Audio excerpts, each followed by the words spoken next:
Hi, collective. How is everybody doing out there? I hope keeping some kind of cool head throughout this craziness right now. What a time to be alive. I'm so curious to see what's going to happen here. But in any case, I wanted to pop in and talk about some astrology, to talk about some of the larger cycles that we're a part of right now, and look at some history and look at some astrology and time together to give us an idea of what's playing out here. So we'll dive right into the meat, I guess. I want to go back. Let's talk about the great year, right? Let's talk about the Platonic year. This is about a 26,000-year-old cycle. It's about a 26,000 year cycle, and it's due to the precession of the equinoxes, right? So basically, our stellar background, right, shifts like 1 degree retrograde every 72 years due to this wobble on the Earth's axis. That's why our North Star shifts 4 times throughout this cycle, because this wobble shifting kind of our perception of the stellar background throughout this time. But in any case, so this is where we get the idea of the ages from. So this is where the age of Pisces and the age of Aquarius come into play, which we are such a formative part of that transition. And that's one of those big cycles that I wanted to touch on, because we are a part of that. And wow, what a powerful experience to be a part of, to be in this transition cycle from a 2000 and change year age. That's how long the ages divide up into. So why I bring up these cycles, I should point out, is because anytime you have like a cycle coming to a close and a new one starting, there is this involvement of a compression of energy, right? Before we kick off, and there's this compression down into the end, and then almost this kickoff into a new feeling. And this is important because we're going through more than one of those as a collective in a relatively short time frame. We have this transition from the age of Pisces into Aquarius, which I'm going to touch on more later. But we had in 2012, we had the sun come to the galactic center point of the Milky Way, which this is huge in and of itself, right? This is massive. This is the start of a whole new galactic year, right? So and that's really what the 13 Bakhtin of the Mayan calendar, of the Mayan long count calendar, were measuring, right? They were measuring to the point when the sun came to the galactic center of the Milky Way. Because now we are entering into this kind of new dimension, and you've probably felt that shift in your own life since 2012. Like, something has shifted about the reality that things have drastically and fast changed. But in any case, the details of that are for another video. So we have these 13 Bakhtin. We have the sun coming to the galactic center point. We have the transition from the age of Pisces into the age of Aquarius. We have the transition of an ancient Indian yuga cycle coming out of a Kali yuga, an Iron Age yuga, and into a Dwapara yuga, a Bronze Age yuga. So this is almost in itself like a coming out of like a dark age and into a Renaissance era, a Dwapara yuga. This is like the age of energy, which is interesting to see kind of how that works so well with the age of Aquarius energy, because age of Aquarius is all about connections and all about visible energy. You know, Aquarius rules things like the internet, science, revolts, revolution, forward thinking, revolutionary genius. These are all things that come to mind when you think of Aquarius.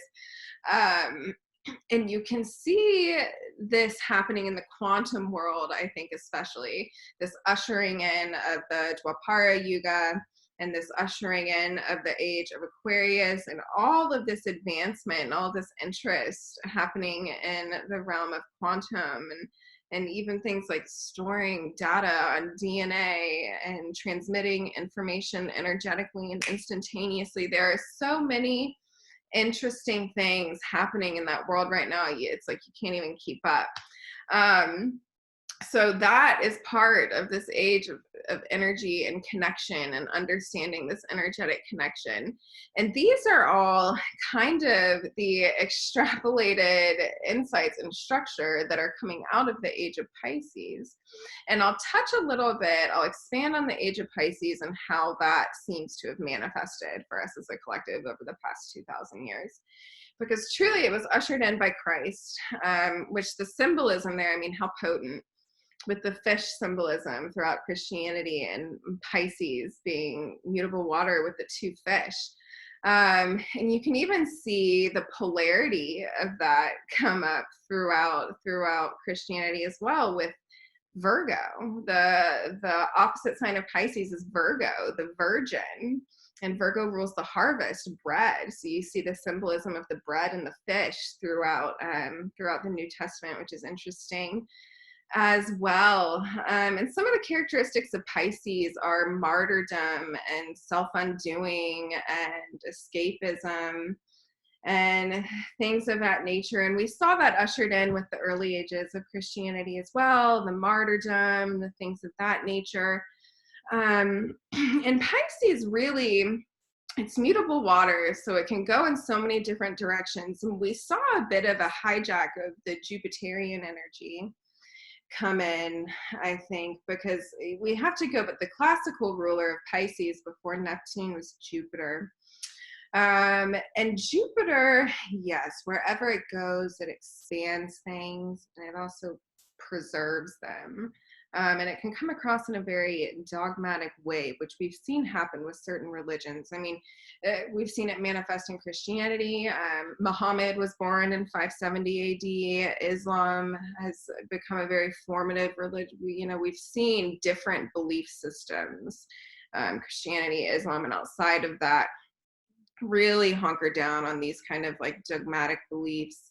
But the great lesson of the age of Pisces is the understanding that you are your own Messiah, right? Is the understanding that you are your own Savior. Christ's crucifixion took place in his brain, right? This was a crucifixion of ego. This was a revelation of consciousness. This was an interaction with his pineal gland. We see the reference even with Jacob in the place Peniel, where he saw God face to face.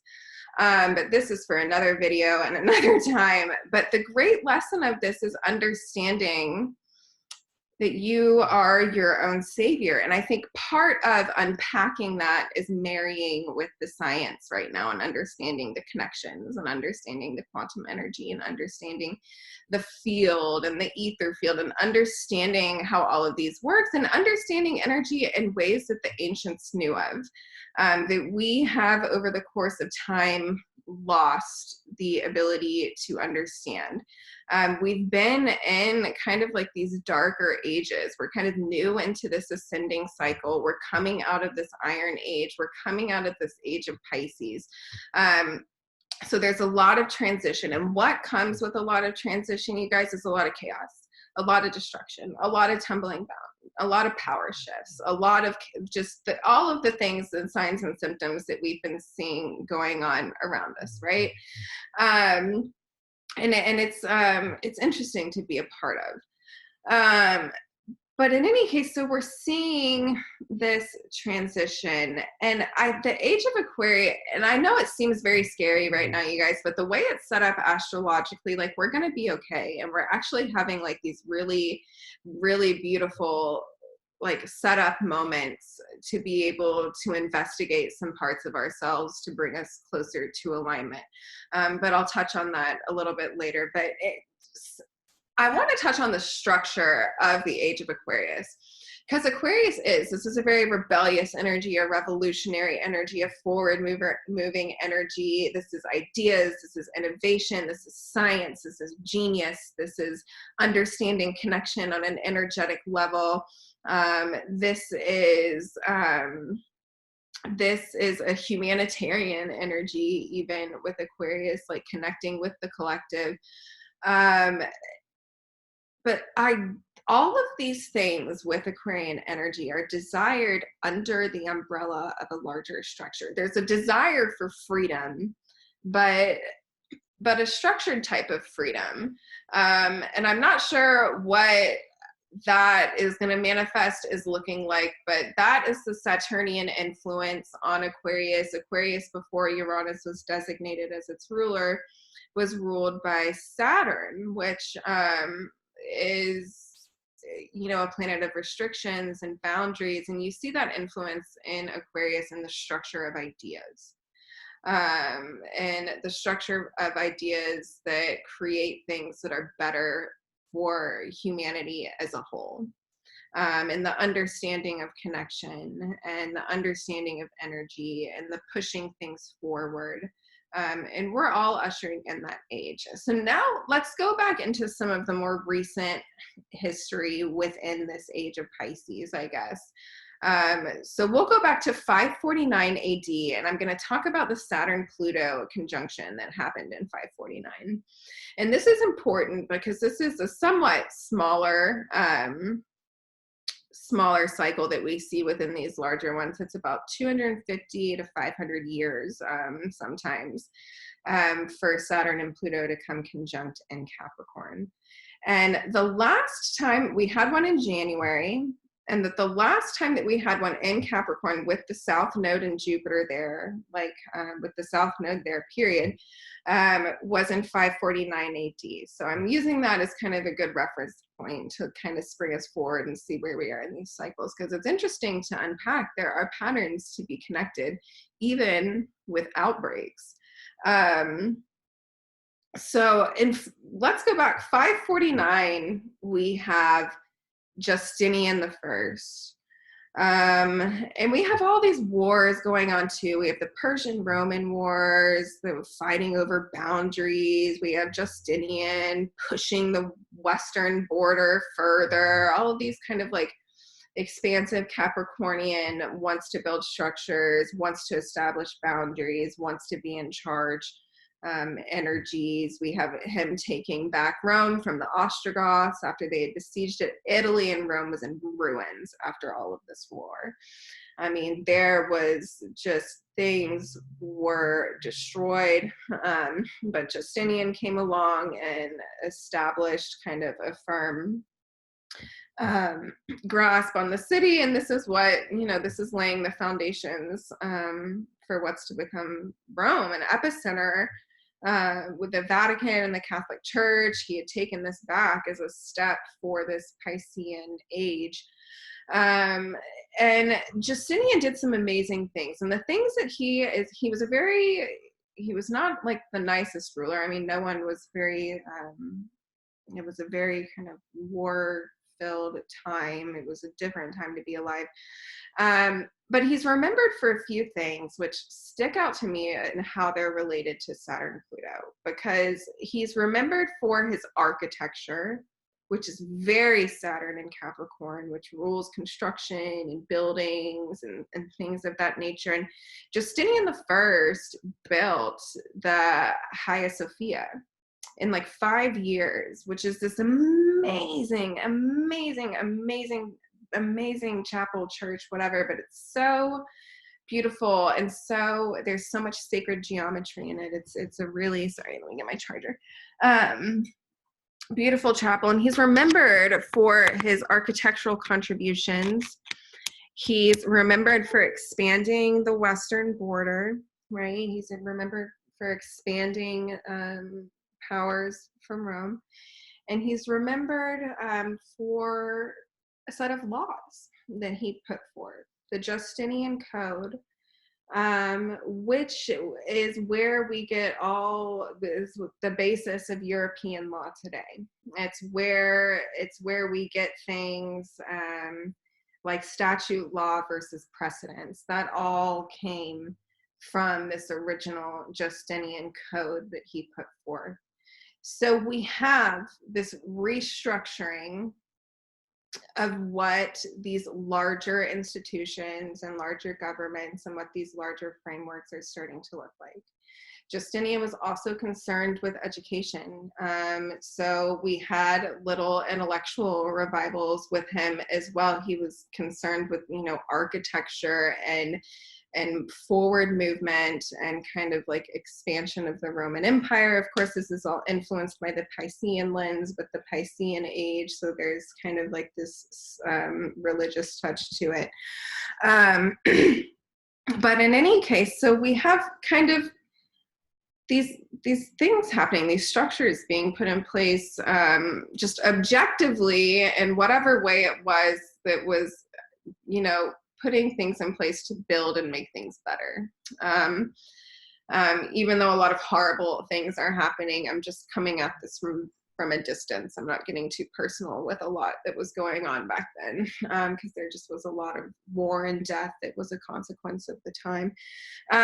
So moving forward, we will look at an even, we'll look at 783 AD, which was the next Saturn-Pluto conjunction in Capricorn. And you see in 783, we have Charlemagne, right? Who, woo, you want to talk about pushing out the empire. This is Charlemagne. This is Charlemagne, the father of Europe, you know, the man who laid down the framework. If Justinian took the foundations, the framework went up by Charlemagne. This man pushed the empire out so far. And I want to reference back to Justinian the First because there was the Justinian plague. And that was something that I wanted to bring up because there was kind of this outbreak of low vibrational energy.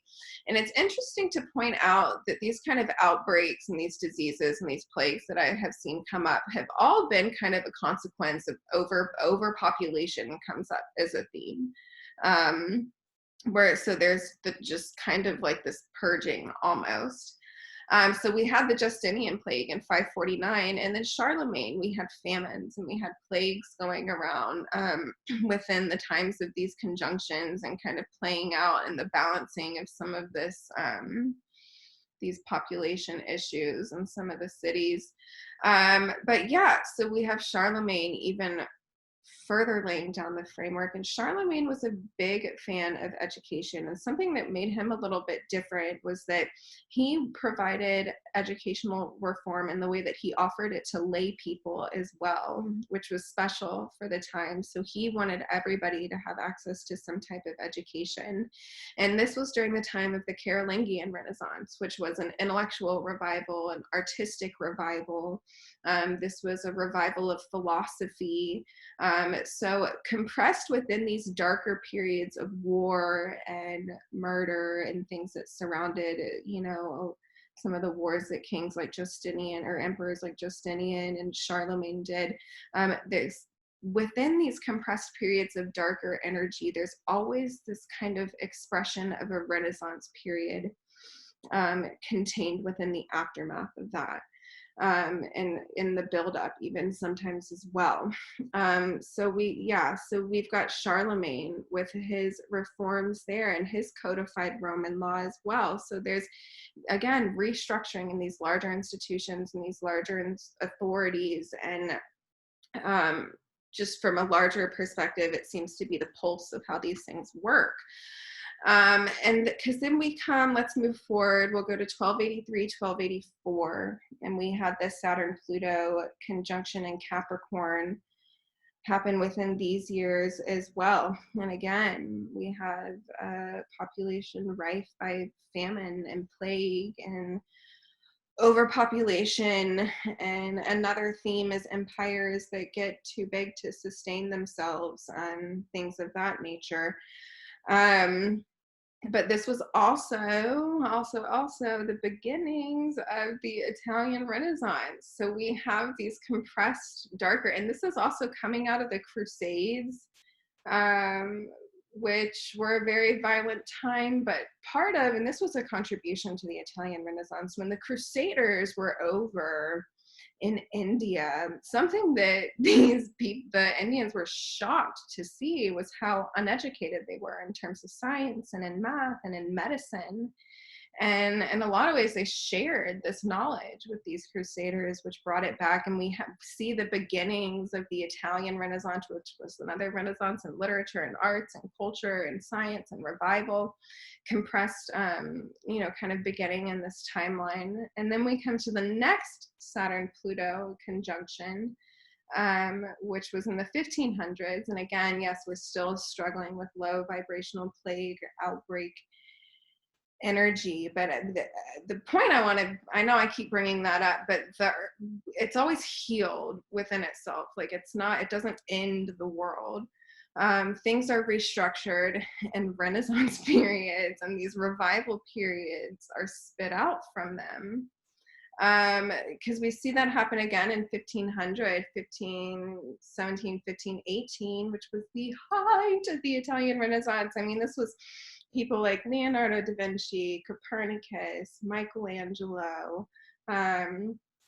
We have a lot of innovation kind of surrounding this time frame. And also, famines and some disease outbreaks as well. But these massive works, these massive contributions to the collective progression of society are coming out of some of these darker periods, like what we're in now. Because even just a little bit after that one, there was Henry VIII who came into play, who separated church and state. There's just so much to look into with the history and with these cycles. And that's the point that I want to make here, is that it seems so dark, but if you look back through the patterns, we're in a really critical part of mankind's conscious evolution, and we're a part of a crazy time where we get to be a part of that. And I think part of this, you looked at people like Einstein and like Isaac Newton, who put out some great works from being isolated in the plague. And you look, it requires a perspective shift. Because there's nothing you can do to run out and save the world right now, but you can sit at your home, and instead of looking at this like you're isolated and you can't go outside, or, freaking out looking at memes, I don't know, take some time, explore your interests. Take this time as an opportunity to connect with your inner voice.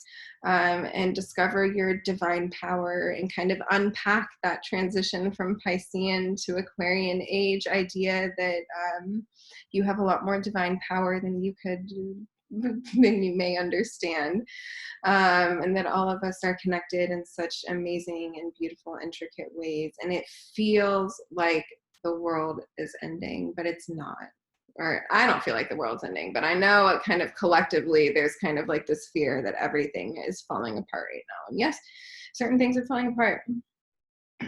There's dark energies in this world. There are dark energies at play and at work. Some things are falling apart, but we are in these cycles that are part of major contributions to Renaissance and genius and progressive movement and moving forward. We all have an opportunity to look into our ways to contribute to that, now that we don't have so much to outsource our attention to. So get in touch with that inner voice, man, and send out that love, send out that healing. I know this was kind of just like a rambling video about astrology and history and stuff, but I hope you enjoyed it. Let me know if you did. I love to talk about history and astrology, so these are some of my favorite things. I hope you guys are doing well. I'm sending love and healing to you all, and stay safe.